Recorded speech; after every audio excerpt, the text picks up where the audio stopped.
let's talk about how we want to build our story. Think about why It's a you made simple because choice. usually the Could it be first because thing always they want to know consistency why you're sitting in that format chair is is another step. essential. So So do everything you can on to Twitter, quantitative. did we actually do? I'm research, sure what we or did just was more let's see what impressive we than got. that. So we need to say that better. At the end of the interview, your interviewer will always ask, "Do you have any questions for me?" And you always should have questions. This is so that they know that you really care about this specific opportunity, instead of just getting a job in general. These last 2 minutes in an interview are the icing on the cake, and handling this right will boost your chances of advancing. So, how can you be sure to nail this part of the interview? Let's use what we call the pyramid. Now, let's take this pyramid and divide it into 3 sections. The bottom section is the company and industry level of questions. These are going to be any questions overall on the company or the industry itself. For example, let's say the company just released their quarterly earnings, and their profitability increased better than expected.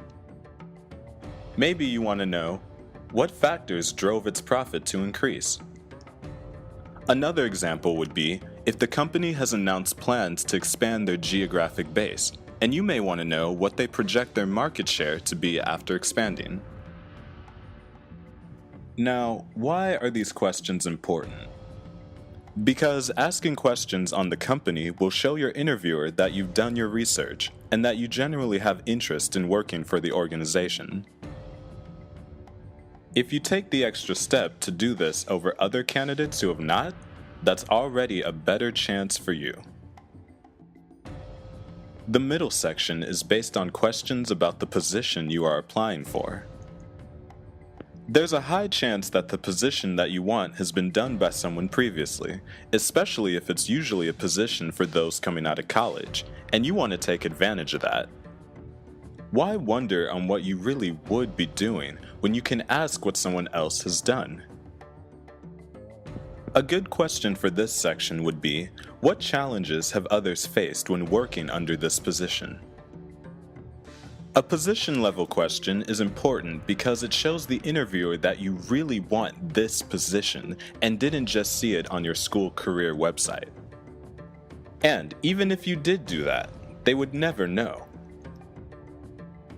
Lastly, the top section is the personal and individual level of questions.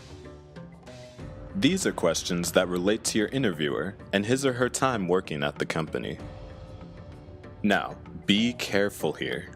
There's a fine line between showing a level of interest in your interviewer and being too invasive. Maybe you want to know from your interviewer what excites them about working for the company, or what has kept them staying at the company for the time that they have been working there. Another leg up is that if you know who your interviewer will be beforehand, you may want to check out their LinkedIn page or professional bio, then ask questions regarding their position. We will explore LinkedIn in another video. Avoid questions about them that are not solely on the work that they do or the time with the company.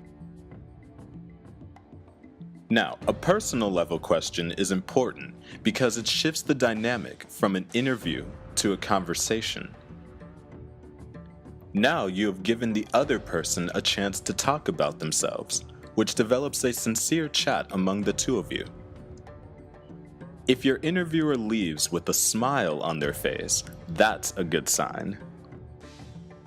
When a pyramid of questions is done correctly, it leaves the interviewer with the feeling that A, you care about working for the company, B, you're very interested in the position you just interviewed for, and C, you're someone who they'd want to work with by developing a good connection. All of these are positive signs that you may advance or be hired.